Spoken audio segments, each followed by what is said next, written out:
Okay. Okay, so with the announcement for the exam 1 that we just discussed, let's continue to enjoy this really amazing chapter on protein function. So far, we talked about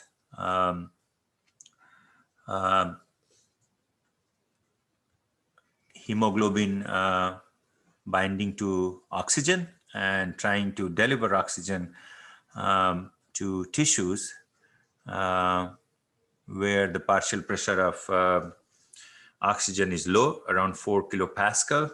And of course, saturating its binding site almost to 96% in lungs, where the partial pressure of oxygen is around 12 to 13 kilopascal. But I want to continue that, and we have a few more things to discuss. And that brings me to talking about heterotropic allosteric regulation of oxygen binding to hemoglobin. Okay, so when we talk about allosteric regulation, what it actually refers to is the process for modulating the activity of a protein. Let's say, that means in this case it will be binding of the ligand oxygen. Oxygen is called an effector molecule to a site that is usually distinct away from the active site of the protein. Okay, so that's what allosteric regulation means. Binding of a ligand at a distant site that actually affects the binding of the ligand in the active site, right? So we talked about example for that once oxygen binds to unit 1 of the 4 units of hemoglobin, the binding to the second unit is affected, right? Because there is already a ligand bound, oxygen bound to the first unit. So if you remember, I gave you KD values, 4 KD values for each of the oxygen binding to each of the subunits. And you must have noted that it's actually all 4 of them are different. They are not the same KD value. And so when we talk about allostery, allostery can be of 2 kinds. One is homotropic and the other one is heterotropic, right? And what is a homotropic allosteric effector molecule? It will be a molecule or a substance for the enzyme, what we would call as a regulatory molecule, right? And it will be the same molecule that actually binds at the allosteric pocket as the ligand. So oxygen binding to one pocket of one of the subunit of the hemoglobin is the oxygen that binds to one of the subunit affects the binding affinity for the second oxygen molecule to the second subunit, right? So that would be an example of homotropic allostery. In heterotropic allosteric regulation, it's typically a molecule which is not the substrate or which is not the cognitive ligand for the protein or enzyme. So one example that you are seeing here is 2,3-bisphosphoglycerate here. If you draw your attention to this right hand side, the structure that I'm showing you, please, first thing you might want to note is that this is not 1,3-bisphosphoglycerate. Okay, that you will see in glycolysis when we talk about this is 2,3-bisphosphoglycerate. Okay, and this is a molecule. Obviously, this is a molecule that is very different than oxygen, and that's why it's a heterotropic allosteric regulator. Okay, so whenever we discussed, right? Whenever we discuss, but one thing you might want to note here, right? If you stare at this molecule as a chemist, right? You see, you guys are chemistry people. So if you look at this molecule, one thing you'll notice is that although it is a very small molecule, but it has lots and lots of negative charge, right? So you see 2 negative charge here on this phosphate, 2 negative charge here, and 1 there. So it's a highly charged species, negatively charged species, okay? And it has a relevance to how it actually conducts its function. But let's talk about first, oxygen binding curve for the hemoglobin.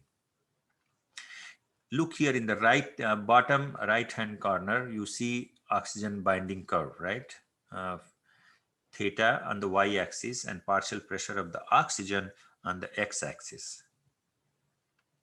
And if you look at these two curves, the one that actually is showing you at Bpg 5 millimolar and Bpg 8 millimolar, if you look at those curves, you will notice that they both are, of course, sigmoidal in nature, which is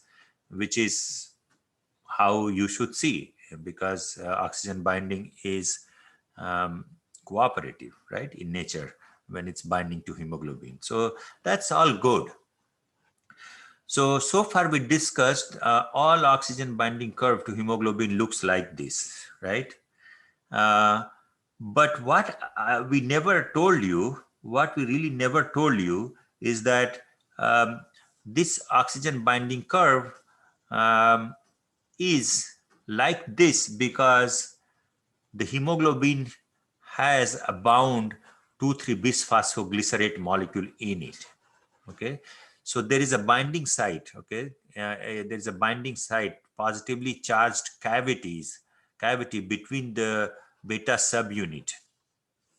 Okay, that will bind 2,3-bisphosphoglycerate, and when it binds 2,3-bisphosphoglycerate, basically T states, deoxy states of the hemoglobin is stabilized.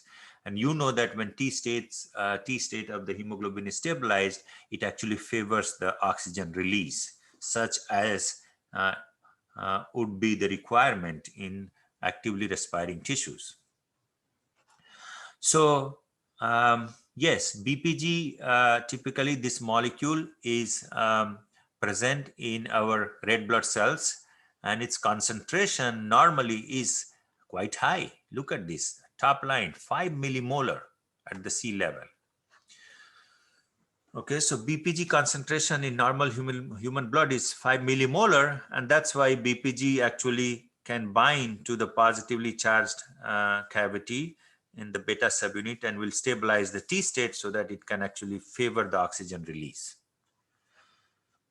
So although we didn't mention that, but it was assumed, and I'm telling you now. But if you were to remove this molecule 2,3-bisphosphoglycerate from, by let's say dialysis, then your oxygen binding curve of the same hemoglobin molecule will look like almost like that of myoglobin. So you'll see that a very sharp rectangular hyperbola like binding curve when you don't have Bpg present in your sample. So that's very interesting. Bpg actually allows hemoglobin to exist in the T state, favors the stabilization of T states so that it actually can deliver oxygen in the tissues when the partial pressure of oxygen is 5 kilopascal or less. So that's something important. Now what happens is that when you may have heard this. Let's say you want to climb one of the mountain ranges in Himalaya, right? What you'll need to do is you'll have to go, and if you actually do it the right way, what you'll have to do is that you have to go at certain altitude, and you basically acclimatize your body for a week there. Then you go to even higher altitude, and then you let your body get used to that.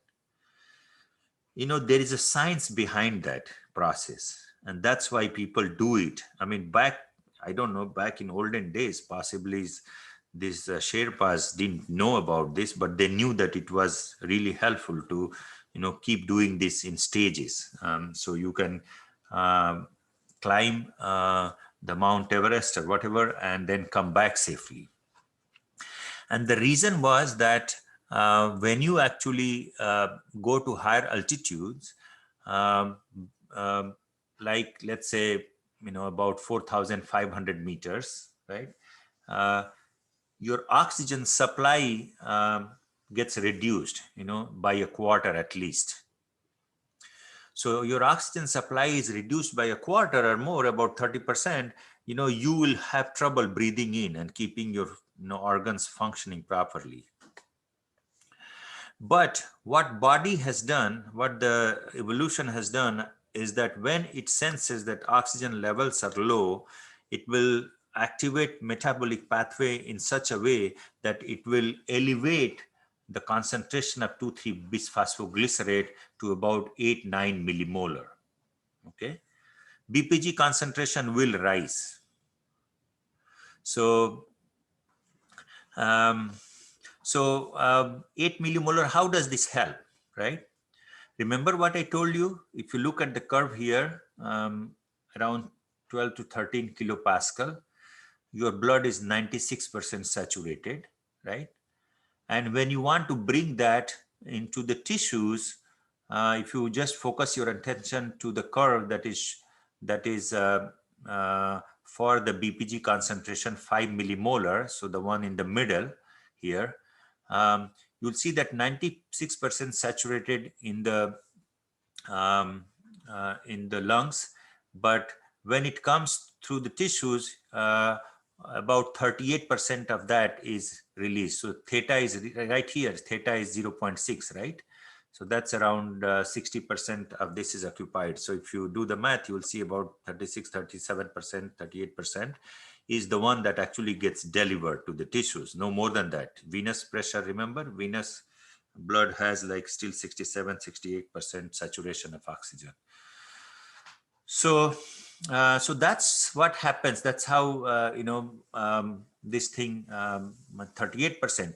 Now, your body cannot compromise. Your organs cannot compromise. Your brain cannot compromise in any less delivery of oxygen, whether you are climbing Mount Everest or whatever you are doing.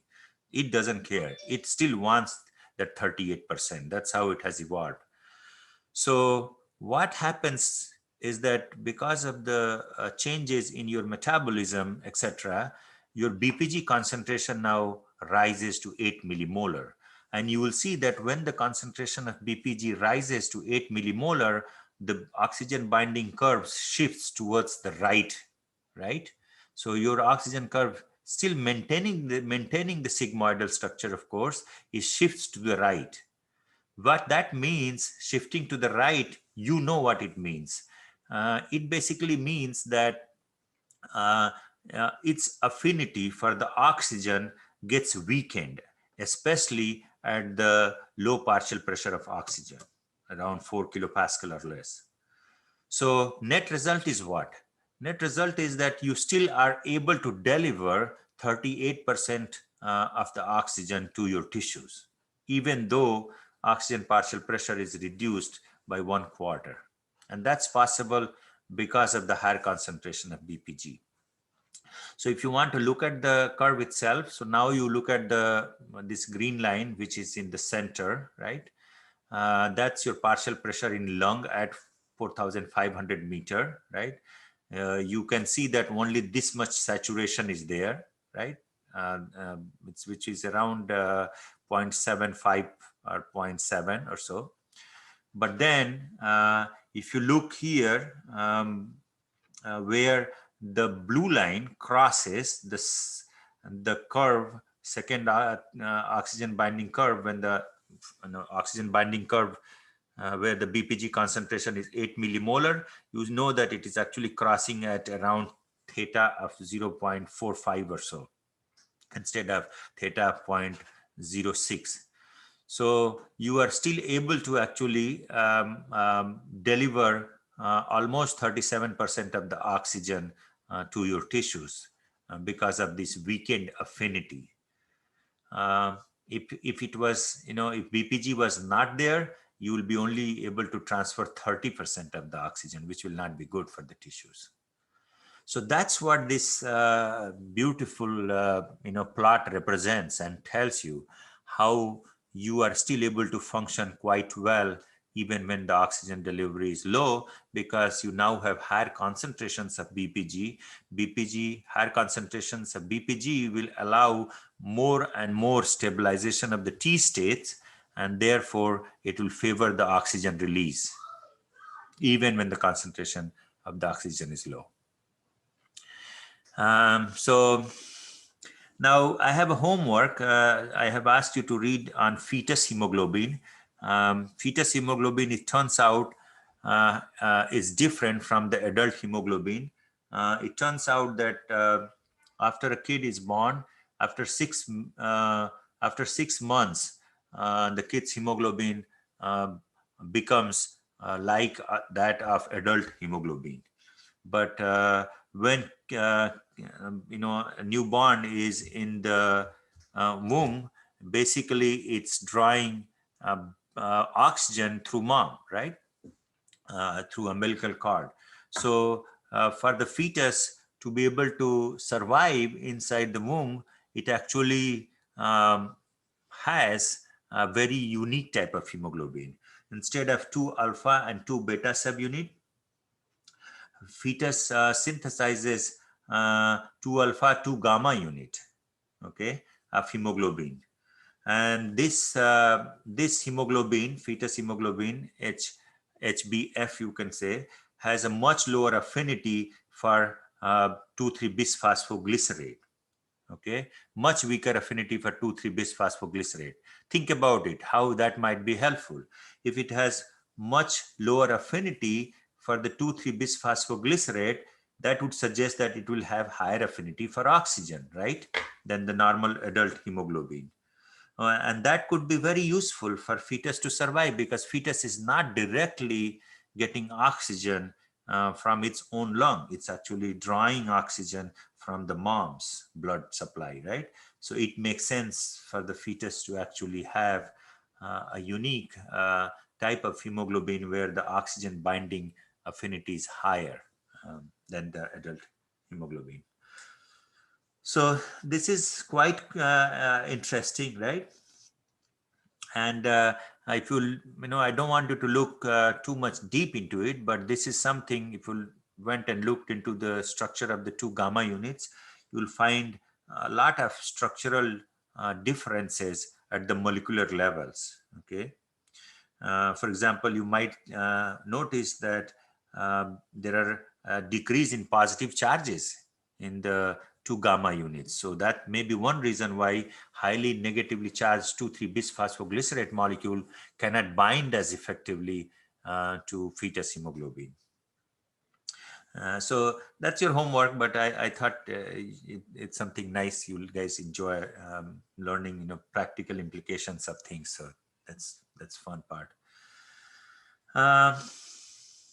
Okay. So now let's talk about sickle cell disease. Really, very bad disease, hereditary disease, which actually really destroys the quality of life for most people who unfortunately have this. So here I am trying to show you, if you have a normal erythrocyte, it will look like this, the picture that you are seeing here on the left.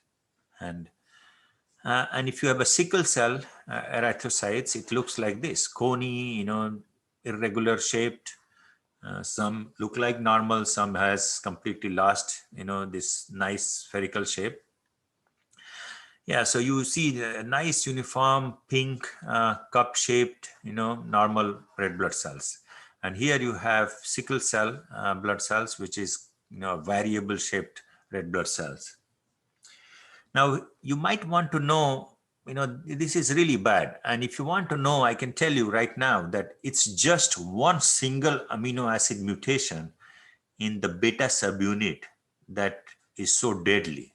Okay, that is so bad. Just one single mutation. Now you might want to ask the question, okay, hemoglobin is, is a large protein. 4 polypeptides come together to form this functional protein. So if you make any mutations in hemoglobin, it's going to be deadly? The answer is no. There are almost 500 genetic variants of hemoglobin that are known to exist in humans. So it's possible that if I sequence my hemoglobin and one of yours, our primary sequence might differ. Okay, so you might have another residue, for example, aspartate, and I might have glutamate and things like that. You might have lysine, I might have arginine. But majority of these 500 genetic variants of hemoglobin are not bad. Their functions are retained even with those mutations. Those mutations are not deadly.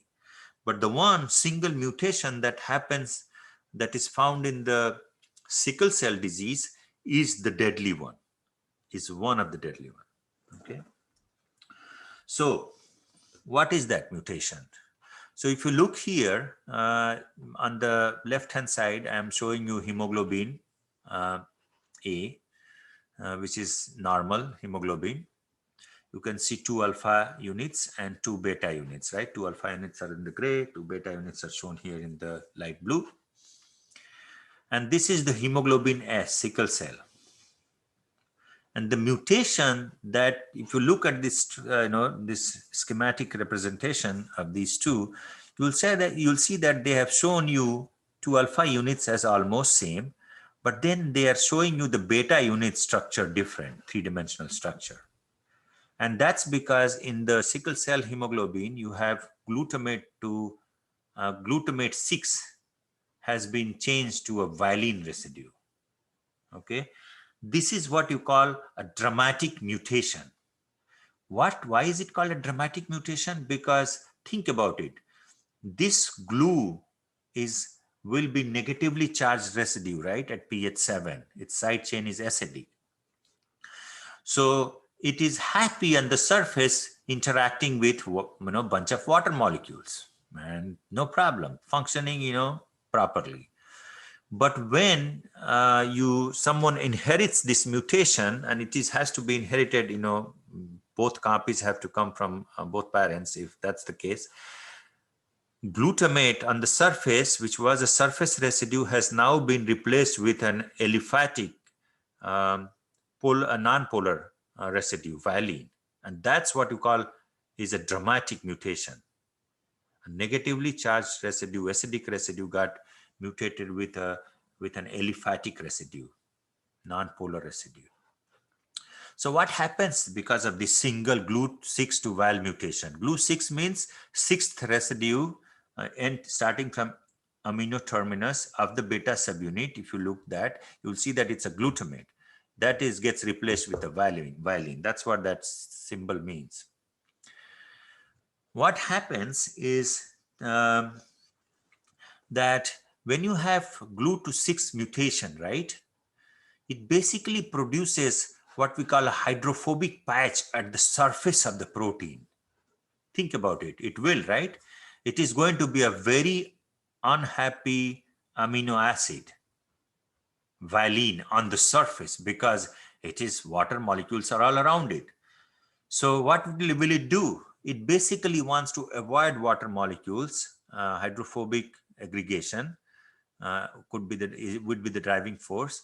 What it will do is, instead of happily being solubilized in water, one glutamate unit from the beta chain will actually come together to another one beta subunit, GLU6 to val mutant, will come in close contact with the second one. Okay, so by doing that, what will happen? Basically, you are trying to bury 2 valine residue, as I'm showing you on my cursor here. 2 valine residues will try to interact with each other so as to avoid the water molecule. And that's the driving force that actually makes them come together and aggregate. And when they aggregate, they basically form this strand like fibril like structure, which is shown at the bottom.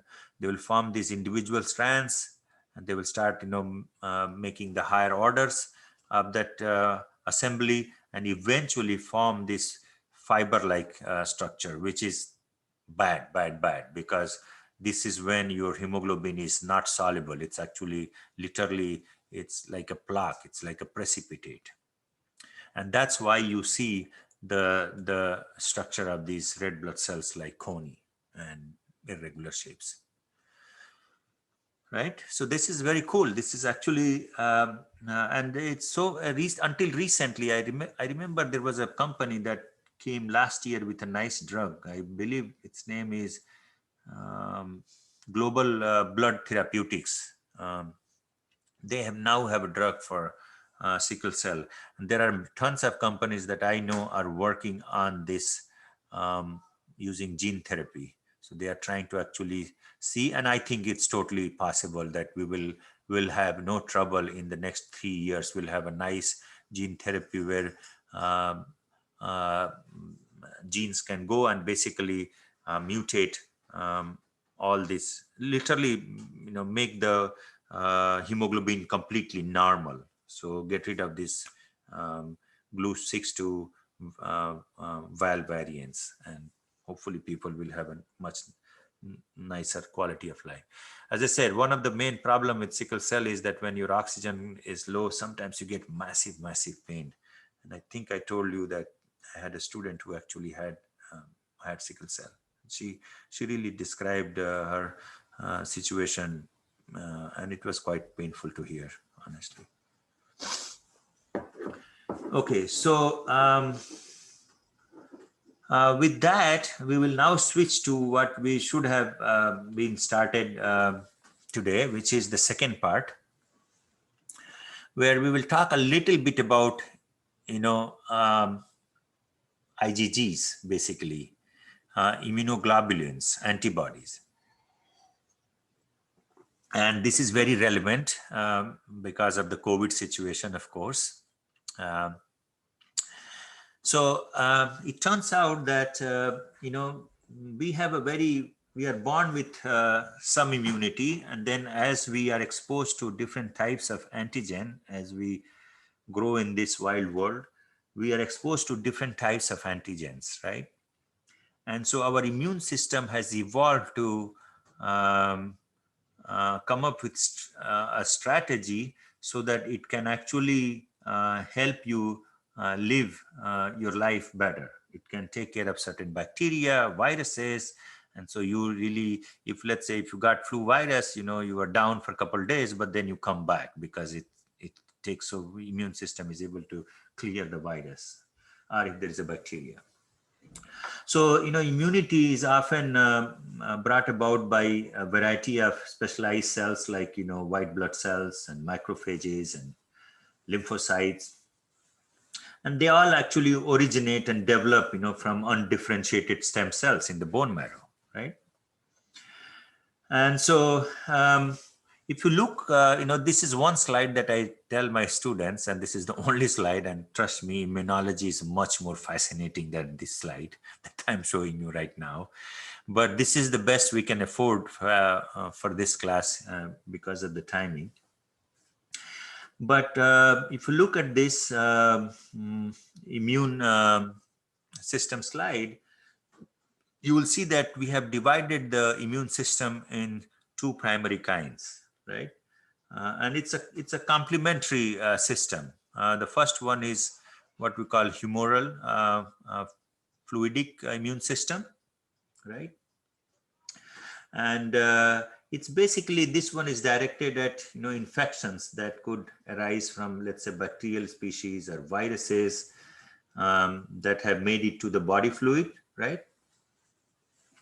And so it basically contains cells like macrophages. Now, what are macrophages? Macrophages are, these specialized immune cells that are typically formed in response to an infection, or if your tissues are actually accumulating damaged or dead cells, which would be a cause because that would suggest some kind of infection.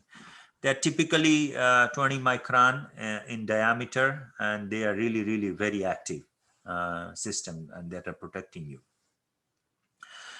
So they can, ingest large particles like bacteria or viruses, and they can kill them by phagocytosis. And in that, also you have what we call B cells, B lymphocytes.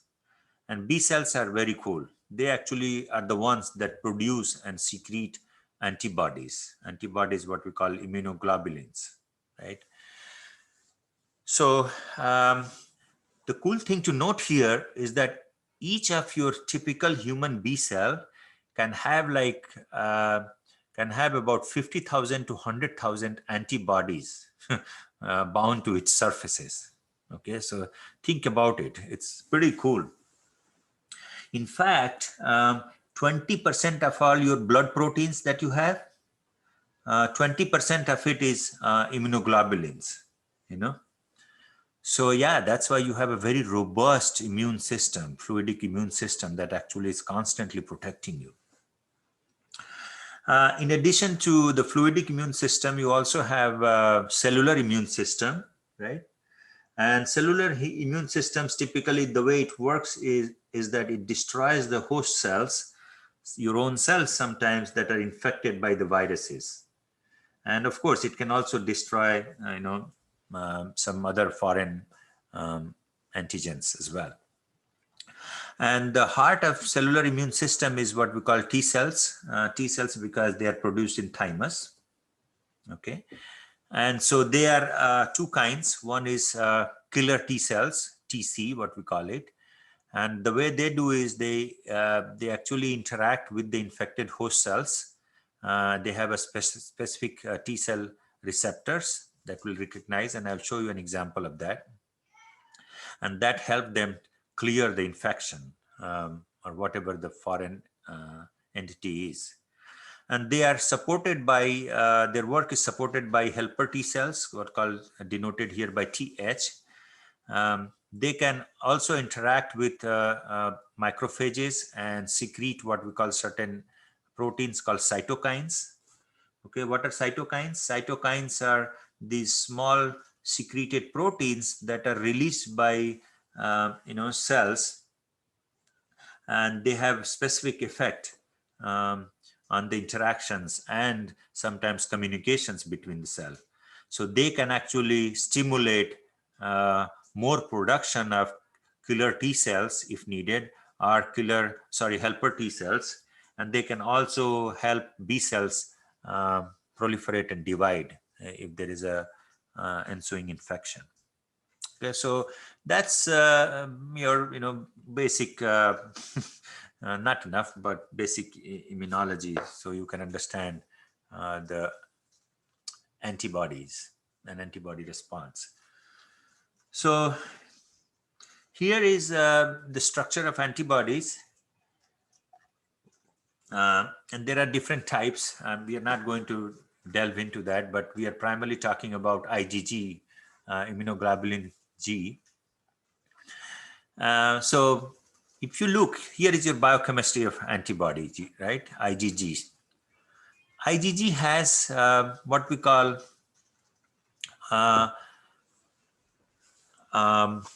light chain and heavy chain. Okay. And so heavy chains are here, shown here in the blue. Okay. So the pair of heavy chain and light chains are here in the pink, both shades of pink.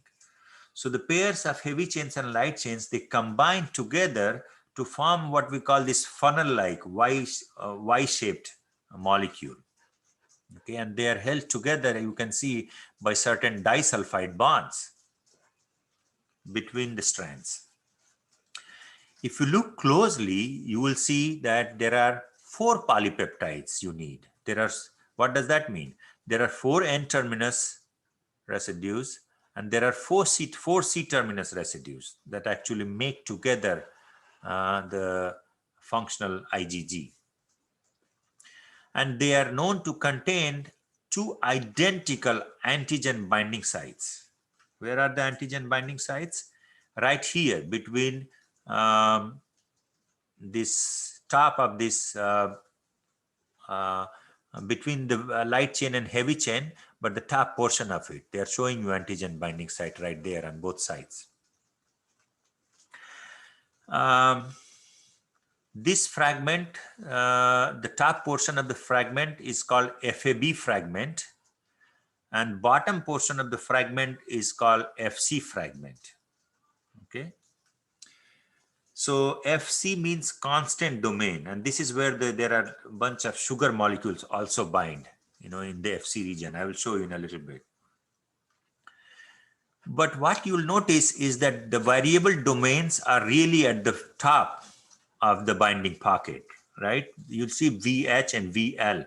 VH is representing variable heavy chain. VL is representing variable light chain, right? And C is constant.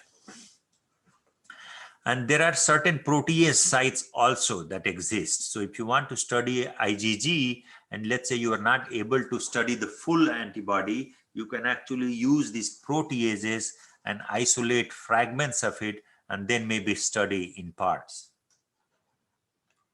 And each one of us can produce almost close to 1 billion different antibodies. Okay, 10 to the power 8 different antibodies. Think about it. Right? So this is where the antigen binds. So, you can think about it from a philosophical point of view, is that if you need to produce almost 1 billion different antibodies for all different types of antigens that you might be exposed to in your lifetime, it doesn't make sense to produce a protein or antibody that will have to change, most part of it to just recognize another antigen of similar kind, right? It makes sense to create only certain portion of the protein molecule, IgG, that actually changes its amino acid and is able to accommodate as many types of antigen as possible. And that's why that variable region plays a very big role. Those are the only regions that actually are mostly changed from one antigen to the other antigen. The constant domains don't change much. And that makes sense because you can rapidly produce, if you don't have to produce all together a completely different antibody, right? A different molecule. So if you want to generate an antibody, it's very simple, right? You basically take, let's say you are interested in studying a protein A, and you want to generate an antibody for this protein. So you can isolate this protein, you can do a phonetic chromatography, or you can study it. So what you can do is you can actually take a small fragment of the protein and basically use that as an antigen, right? So you can, but molecular weight has to be more than 5,000. If the fragment, small fragment of your polypeptide that you are trying to generate immune response is less than 5,000, you will not get robust immune response. Or if it's like 1,000 molecular weight, you will likely not get any immune response. Okay, that's one reason why different types of drugs we consume small molecules and we don't get immune response, right? So molecules with less than 5,000 molecular weight are not antigenic. They will not produce robust immune response. But anything above that, yeah, they will. So here is a actual structure, X-ray structure, X-ray 3D structure of IgG. And you can see here that they are showing you the light chains in red. So you can see the red on both sides, that's the light chain. And then they are showing you two heavy chains of, two identical heavy chains right here. And those are shown here in the blue. And as I said, in the FC region is where you also have sugar bound. And that, of course, has important function to stabilize the antibody and things like that.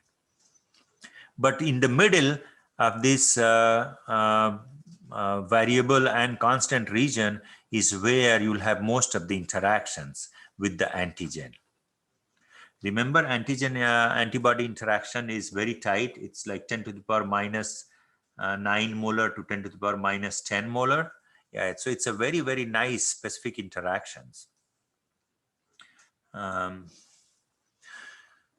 So this is a diagram that shows you antibody, right, with a conventional Y shape connected together by disulfide bridges. So when an antigen binds to first unit, it basically undergoes what we call induced fit. Okay, so it will go once the ligand comes and binds to the top of the antibody, it will actually start inducing conformational change. So first the binding will be weaker, but as time is spent, the binding will become stronger and stronger because these chains will actually induce conformational change to bind the antibody, to bind the antigen much more tightly. Okay, so whenever an antigen binds to an antibody, it actually antibody undergoes induced fit conformational change that actually produces tight binding like 10 to the power minus 10 molar Kd. So can we look at the structure of an antibody bound to an antigen? And the answer is yes, and this is the structure right here. Okay, so they are actually only showing you the FAB fragment of the antibody, okay? They're not showing you the FC version. So it doesn't matter, that's where the action is, right? And the antibody is raised against a small peptide that was derived from HIV. Okay, so that peptide is shown here in the bottom left. It's bound. So when you don't have that antigen, which is the HIV peptide, bound to the FAB portion of this antibody, they're showing you a surface contour diagram to, and they're asking you to focus your attention on these patches, like 2 blue patches and a red patch. You can see when there is no antigen bound, the binding pocket is sort of occupied, not open, not completely accessible by the antigen. But when antigen is present, antigen will induce conformational change in this antibody. As a result, you will see that now the conformation of the antibody, the FAB portion of the antibody, has changed dramatically. Although in this, the one on the top right structure, they are not showing you antigen bound, but actually this is a structure where antigen is there, but they are not just showing you. They are showing both of them in the bottom structure. But this is when antigen is bound, and you can clearly see that a nice cleft has been created, and the FAB portion of the antibody has undergone a nice large conformational change. You can see, you can compare the blue patches, right? It's completely different. And these are real structures. This is not hypothetical structure. This is a real structure. Okay, so pretty cool, right? So yeah, that's now many times, let's say, when you have your viruses, right, and how are they checked by your macrophages, those specialized cells that are known to recognize certain viruses and then kill it. So it turns out that macrophages have on their surface, right, they have something called what we call FC receptors. What are FC receptors? These are proteins that will recognize the FC portion of the antibody. Okay. So when you get infected with a virus, first response is that your immune system will start to create antibody against that virus, right? That will be the rapid response. And it will try to engulf the virus particle with that antibody. But remember, the portion of the antibody that actually goes and interacts with the antigen is the FAB portion, the top region, right, of the FAB. So the FC region is actually free. So when this IgG coated virus is rolling along in the blood, macrophages will actually find them because they have FC receptors. FC receptor, as soon as it sees FC portion of the antibody, which will be here with the IgG coated virus, it will actually bind to it and then start the process of phagocytosis, where basically it will create a kink in the membrane and try to actually bring the viral particle inside. And once the viral particle is inside macrophages, they have digestive enzymes. They can actually completely degrade the virus and kill it. Okay. So that's how it works. Now, antibody technology has really, revolutionized the study of biochemistry.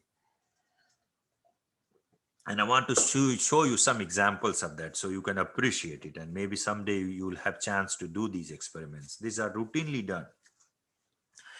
This assay, assay is called Elisa, Enzyme Linked Immunosorbent Assay. And it uses antibody. Okay, so what do? You basically, using the ELISA assay, you can quantify a protein in a host of other proteins, from a host of other proteins. How? So this is a very, very nice diagram actually, which explains everything. Let's say you have, a sample that contains different types of proteins. That's shown here by different colors and shapes. Remember what I said? For every specific protein, you can generate a very specific antibodies. And those antibody antigen interactions are very unique and very specific. So if you have, if you generated an antibody against a small fragment of a peptide of a protein X, that antibody will only bind to that part of the peptide of protein X. It will not bind anything else. That is the key. That's why it's so beautiful. So typically what you do in ELISA assay is that you have a surface, let's say some membrane, where you will coat your sample. Okay.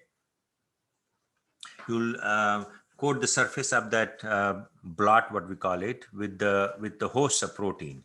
And there you have your protein that you are interested in detecting, whether it's there, not there, how much is there. And then what they typically do is these membranes, they block it by certain non-specific proteins, okay, milk proteins they use. So that's what this gray dot is showing. So gray dots will also go and cover the surface. So the whole blotting surface is now covered with a protein, non-specific protein, as well as other, as the protein of your interest. Now, once you have done that, what you can do is you can incubate with primary antibody. What is a primary antibody? Primary antibody is the antibody that was raised against that particular antigen, okay, that particular antigen of your protein. And you can also generate a secondary antibody. Secondary antibody, what will it do? It will go and bind primary antibody. Okay, it will go and bind to the FC region of the primary antibody. That's why yellow and green. Green is the secondary antibody. This is really beautiful. It's like really works like charm.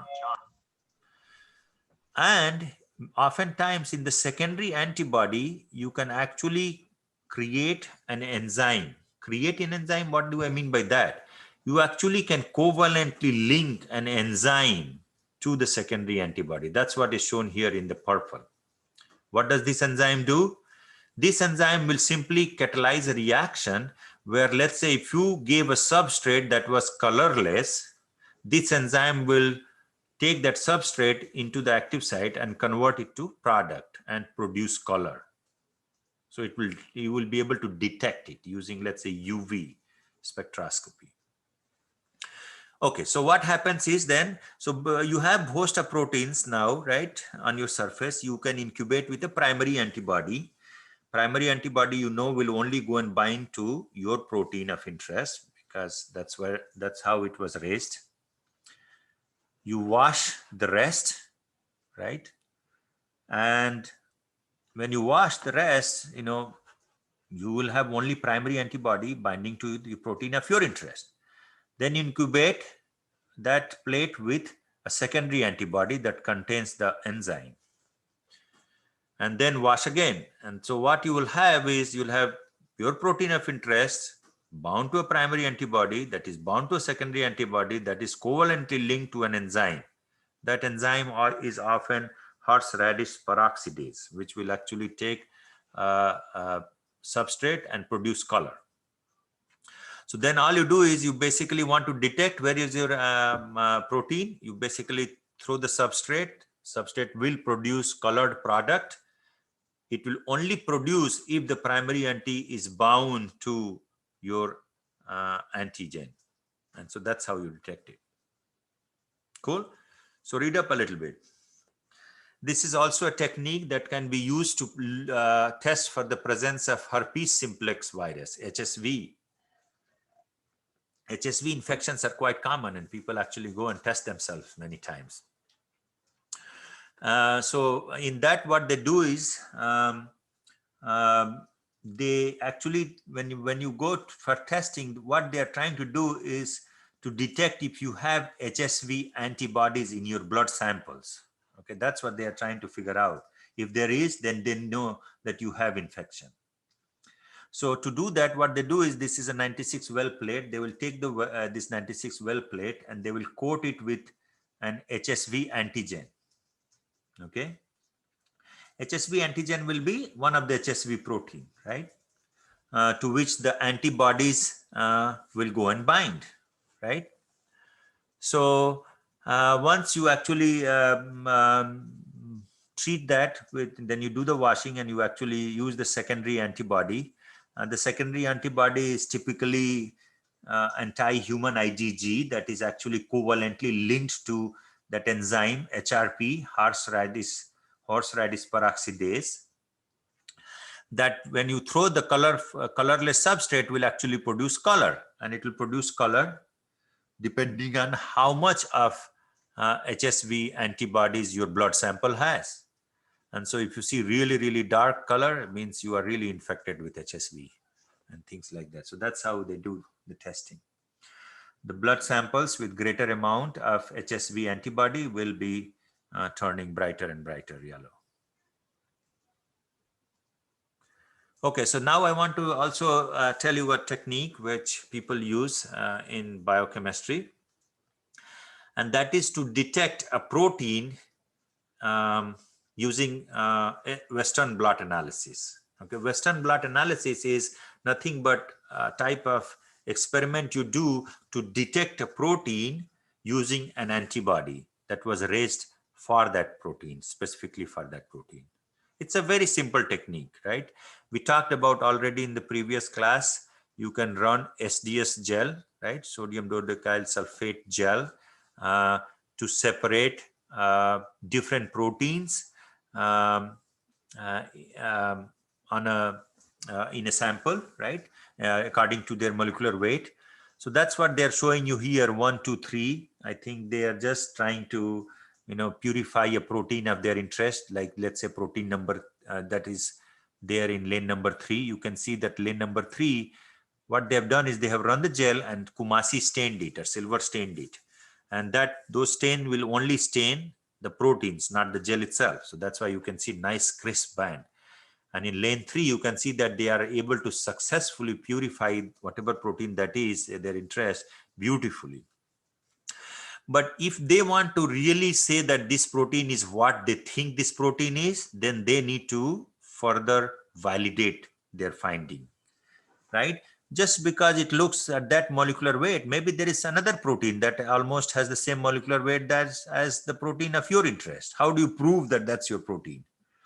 So to prove that that's your protein, you have that those individuals have to then do what they have to do is they take this gel and they transfer the whole protein onto a membrane, and that membrane is PVDF membrane or nitrocellulose membrane. It's a very standard technique. If you look up on YouTube, you can actually see how it's exactly done. They can even show you instruments that are utilized for this. But anyway, they will transfer the protein onto a membrane, which is nothing but like a kind of a blotting paper. It has specific structure that binds to the protein. And then what they do is they basically incubate this membrane with the antibody that is raised against that protein. Okay.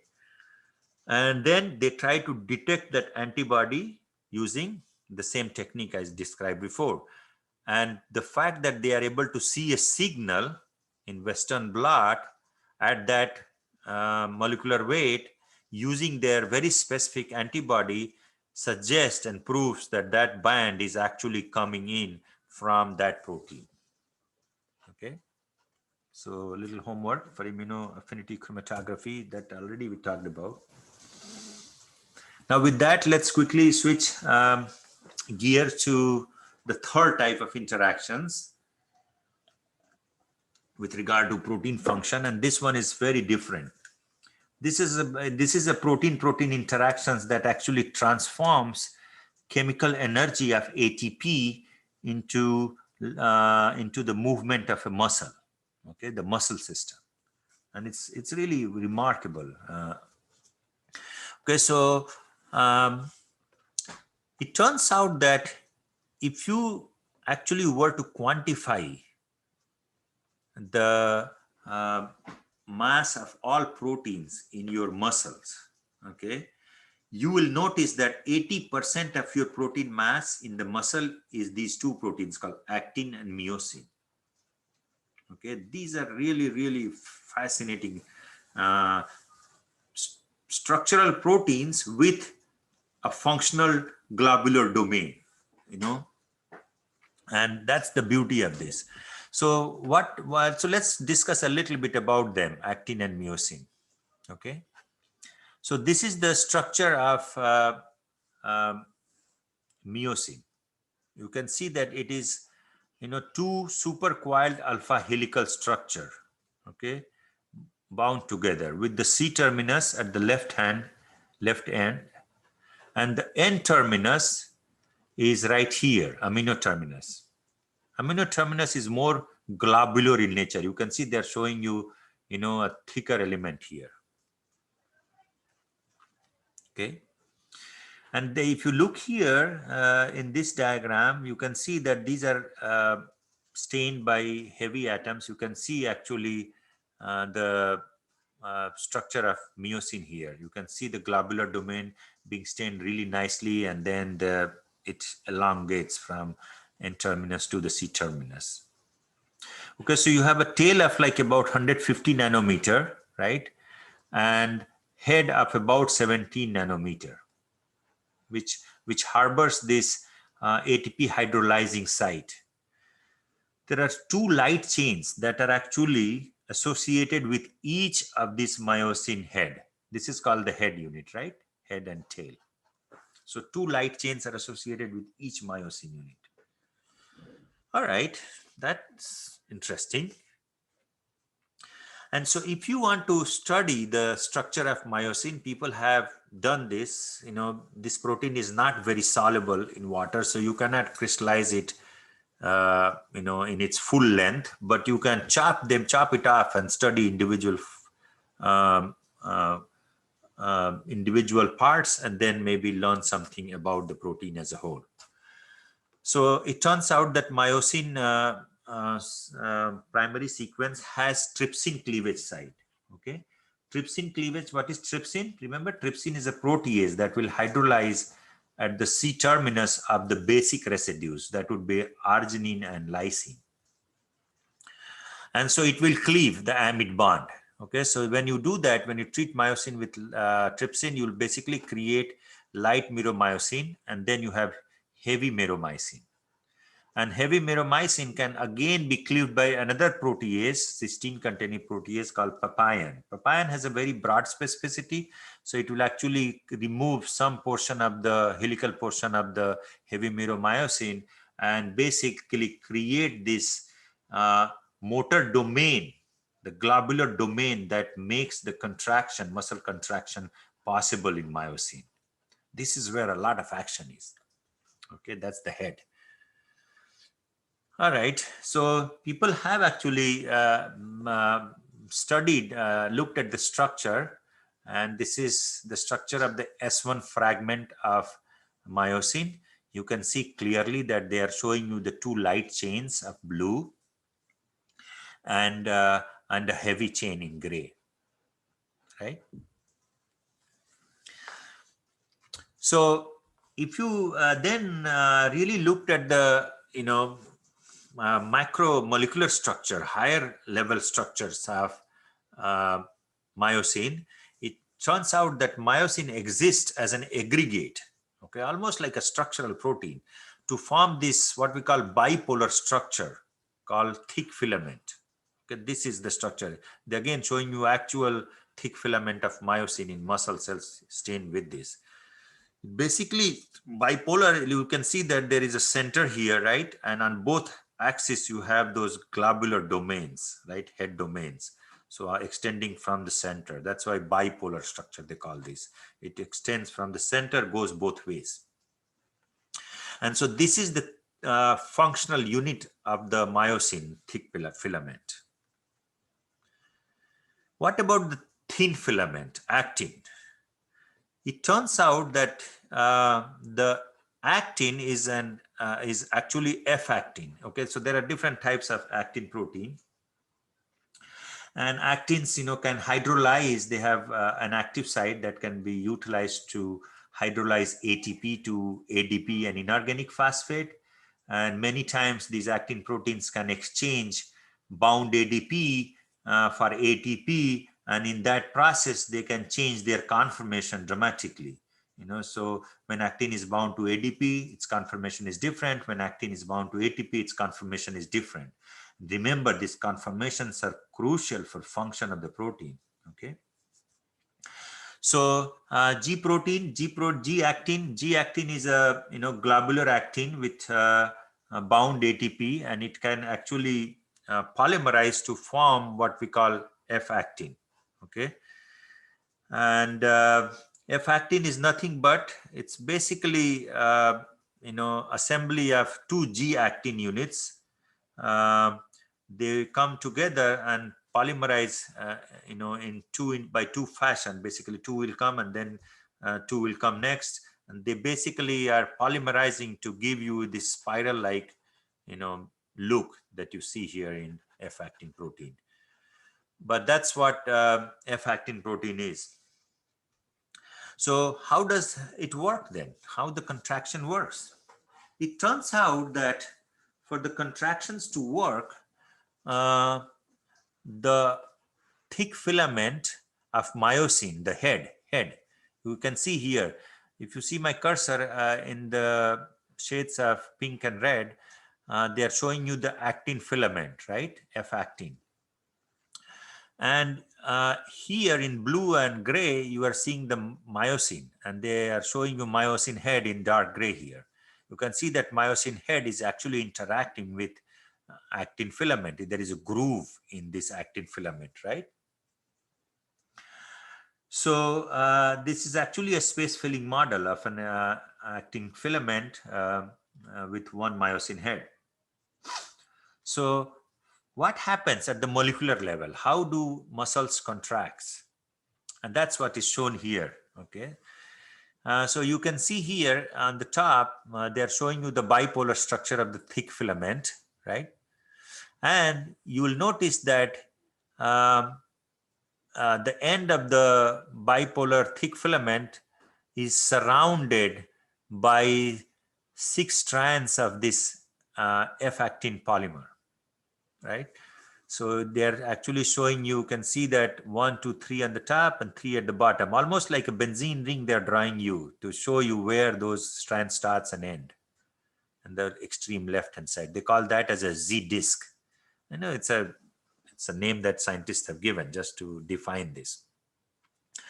So in the relaxed state, you have this kind of structure that is there on the top. Okay, you have an A band, which is, from one end of the thick myosin filament to the other. And then you have these I bands where, you have just the actin thin filaments, right? And then they're showing you the Z disc.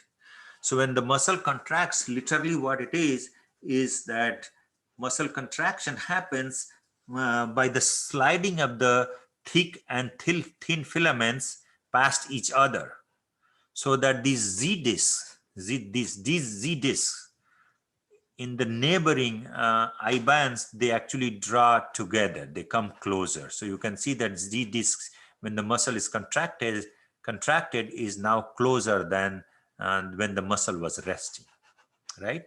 So they are showing you the whole ensemble of that in the bottom. But that's what is muscle contraction is.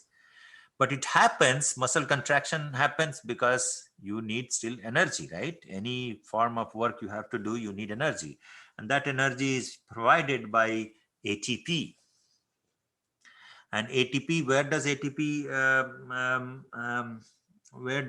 bind? ATP binds in the active site, right, of myosin. Remember the head part of the myosin, thick filament? Yes. So this is a working model for how at the molecular level movement of myosin head happens over actin. So how the thick filament of myosin moves on the thin filament of actin and how it utilizes ATP. So let's look here, right, on the top. You see that they are showing you 3 shades of yellow circled dot, right, in the actin filament. And they're also showing you myosin thick filament at the bottom. And they're also showing you myosin head, which is the globular part of the myosin, and which is there at the end terminus, remember? So what happens is that in the first cycle, ATP will bind to the myosin head. And once ATP binds to the myosin head, earlier myosin head was interacting with the domain of F-actin in the resting state. But once ATP binds, myosin head undergoes conformational change, and that conformational change leads to the dissociation of myosin head from the actin. Cool. So you can see in the second, they're showing you ATP is dissociated from the dark circle. As that happens, the tightly bound ATP in the myosin thick filament and is hydrolyzed. And once that happens, once the ATP is hydrolyzed to ADP and inorganic phosphate, a conformational change happens again when ADP and inorganic phosphate is bound to the myosin thick filament.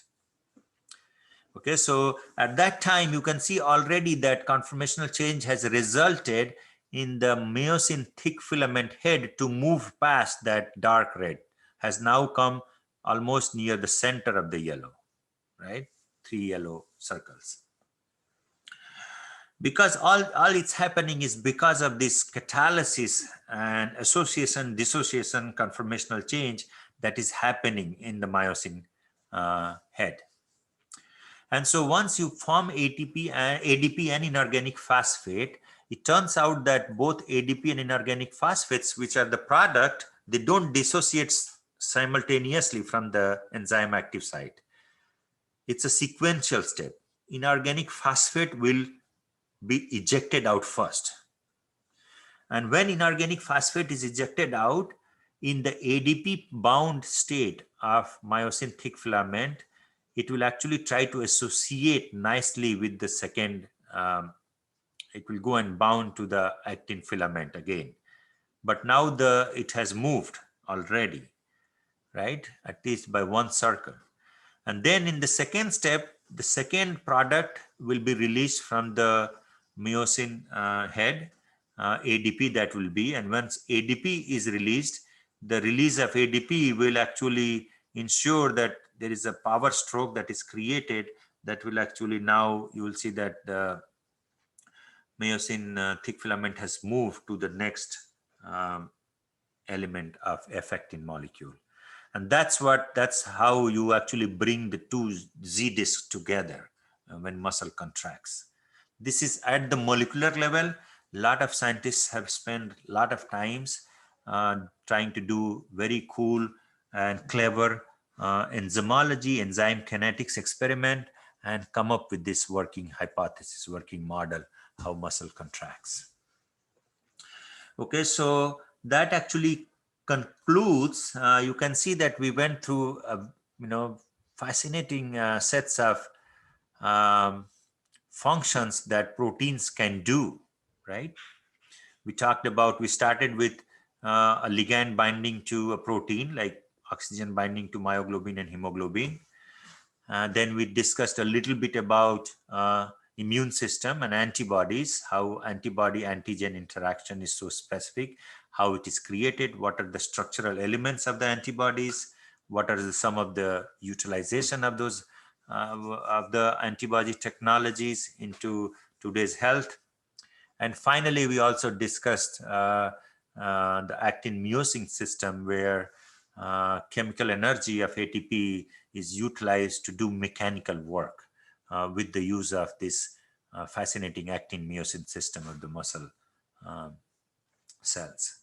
And so that will conclude our chapter here. I will stop the lecture and stop the recording, and then we can chat some more.